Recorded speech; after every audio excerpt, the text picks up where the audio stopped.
अब रही बात, मैंने भी अपनी बात कही थी कि मैं भी बताऊंगा, मेरी भी सत्संग और भक्ति के प्रति कोई रुचि नहीं थी। सच्चाई की बात यह है, मैं भी, बल्कि मेरी हालत तो ये थी, मेरी माँ बहुत सत्संगी थी, कभी से थी, लेकिन संसार स्वार्थी है। मैं भी ऐसे मतलब का था।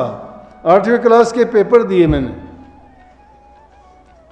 इंग्लिश का पेपर अच्छा नहीं हुआ, रिजल्ट जो जो नज़दीक आता गया, मेरी माँ को पहले तो मैं कहता था मैं क्यों जाया करती है सत्संग में। अब मेरा मतलब जब याद आया तो मैं कहने लगा, माँ तू सत्संग में जाती है? बोले हाँ। बड़े प्यार से, माँ क्या बताता है भगत? जब महाराज जी नहीं कहते थे, संत नहीं कहते थे, पीले वस्त्र रखते थे, बाल ब्रह्मचारी थे, भगत कहते थे महाराज जियों को। बोला कि वो खुश हुई कि ले भाई आज तो बेटे ने याद किया। बोला कि सब कुछ बताते हैं। महा तो मेरी यूं पूछ के आई है, मैं पास हो जाऊंगा 8वीं में, मतलब मेरा। बड़ा प्यार से बोला, वो खुश होगी कि ले भाई बेटे आज तो दिल में कुछ आई, गुरु के प्रति भी, भक्ति के प्रति कोई तो संस्कार जागा। और दूसरी चीज़ ये भी है कि आइंदा के लिए ये शोर शराबा करता था, क्यों जाती है ये नहीं कहेगा। गई, हिम्मत इंतजार करता पाया, आई वापस। मैं बोले पूछ के आई? माँ बोली पूछ के आई। मैं क्या बोले? करने लगे हो जाएगा पास। मुझे यकीन नहीं आया, क्योंकि मैं तो पक्की तसल्ली लिखवा लेना चाहता था। मैं बोले माँ पूरी तसल्ली से पूछ के आई? बोले पूरी तसल्ली से। मैं यूं करिए कल फिर पूछिए। बोली कि फिर के पूछूं? जब एक बार कह दी, संत तो एक बार कहते हो वो वचन पूरा हो जाए। माँ अच्छा सब बात पूरी हो तो माँ मेरी भी पूरी हो जाएगी? बोली हाँ पूरी होगी। मैं बोला ना कल फिर पूछ के आइए। नहीं बोली तन्ने ले चालू तू पूछ लिए। मना मैं जाऊँ को नहीं, पूछ के आइए तुम्हें। अगले दिन फिर मैं बोला पूछ के आई। वापिस आई सत्संग से तो पता नहीं पूछ के आई या नहीं आई, उसने तो कह दिया तसली हाँ मैं पूछ के आई। महा क्या कहने लगे? कहने लगे ने बोला कह दिए उसने पक्का पास हो जा, को रोकनी है को। मैं चलो माँ फिर तो मैं मान जाऊंगा भाई, तेरा भगत में पक्का महात्मा है। कहाँ इंसान को यकीन आता है, मतलब निकलता है, मतलब के बाद सब कुछ भूल जाते हैं। एहसान फरोमोश है ये जीव संसार में। जब मतलब होता है इसको सब अच्छे लगते हैं, सब प्यारे लगते हैं, मतलब निकल जाता है इसको सब बुरे लगते हैं।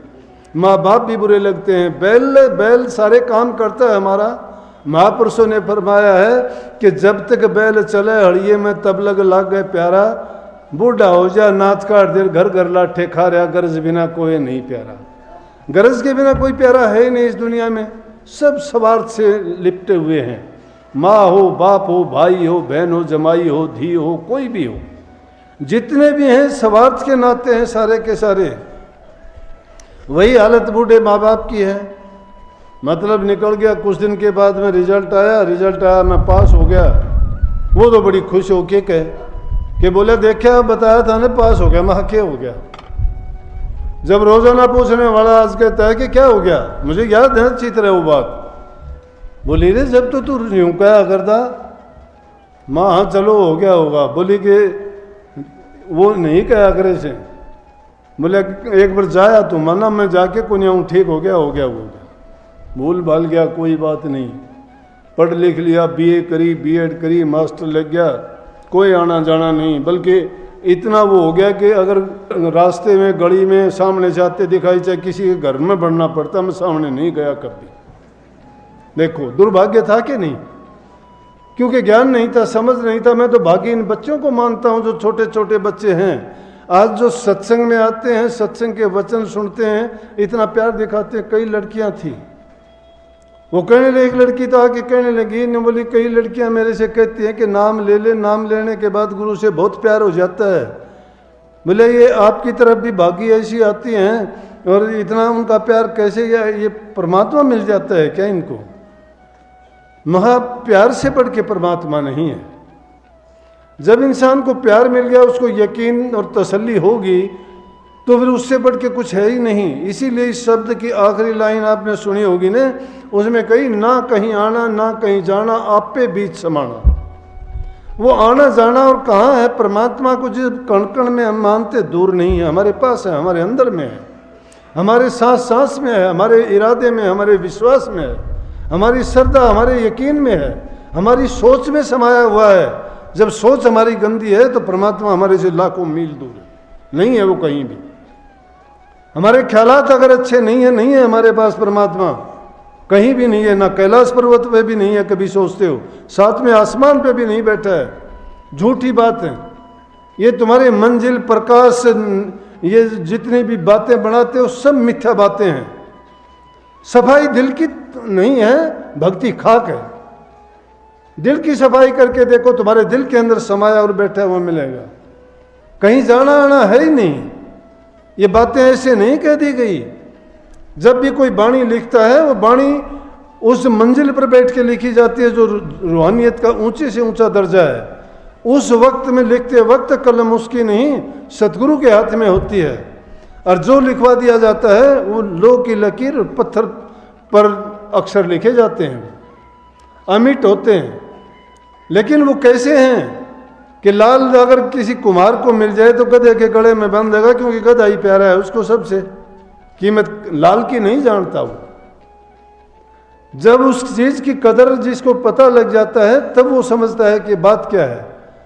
तो भक्ति रूपी पदार्थ और नाम रूपी शक्ति भी आसान नहीं है, हर एक को मिल तो जाती है लेकिन वो उसको पहचान नहीं पाते, उनके लिए कोई मायने नहीं रखती। टाइम गुजरा, अध्यापक की नौकरी करने लग गया। घर के परिवार के चाचा ताया थे, मेरा चाचा था एक, नाम था हरलाल, दूसरा नाम नंदलाल था। हम 3-4 ऐसे थे आपस में, वो बैठ उठ जाते थे। उन्होंने सोचा कि ये बिगड़ ना जाएं, कोई गलत रास्ता अपना लें कि इसको ले चलो, बाकी ये तो अपने आप सुधर जाएंगे। मेरे को कहने लगे, भाई महाराज जी बहुत अच्छे हैं, उनको ये है वो है, बड़ा प्रचार किया। बोलना इंसान को संगति इस तरह से बनाती है। अच्छा संग जिसका करोगे आपको, वो उनका अच्छे गुणों का बखान कर करके, उनकी बातों को सुना सुना के आपके दिल में ऐसी एक भावना भर देंगे कि जिससे आपके दिल में उमंग पैदा होगी कि इस चीज़ को करना चाहिए, देखना चाहिए, आजमाना चाहिए। उन्होंने ऐसे भाव भर दिए मेरे अंदर, एक दिन मुझे तैयार कर लिया कि चल देख के आ। एक दिन मैं देखने के लिए गया था, एक दिन गया, 2 दिन गया, आराम से पास बैठने का मौका मिला। संतों का संग, मैं कहता हूँ इतना अच्छा होता है कि उनसे निकली हुई जो शक्ति की धार है वो जीव का कल्याण कर देती है। उनका सानिध्य बहुत ही लाभकारी है, और जितना जो पास बैठ जाता है उतना ही ज़्यादा उसको, आग के जितने नज़दीक बैठोगे उतनी ज़्यादा गर्मी मिलेगी, पानी के जितने पास बैठोगे उतनी आपको ठंडक मिलेगी, सत्य के जितने आप पास चले जाओगे उतनी सत्यता आप में आती चली जाएगी, झूठ और पाखंड के करीब जितने जाओगे उतने ही झूठे और पाखंडी हो जाओगे। और संग करते करते, सत्संग करते करते तुम्हारी सभी बुराइयां एक एक करके निकल जाएंगी और सच्चाई ही सच्चाई आपके अंदर आ जाएगी। इसीलिए सत्संग बार बार करना चाहिए, बार बार जाना चाहिए। बस कुछ दिन में गया, जाने के बाद में बड़ा मज़ा आया। क्यों? अच्छी चाय पीते, लड्डू मिलते, मिठाई मिलती। मिठाई बहुत बड़ी चीज़ थी, आजकल तो खाते ही नहीं कोई भी, लेकिन उस टाइम में नहीं मिल, गुड़ भी नहीं मिलता था, और मिठाई की तो बात छोड़ो।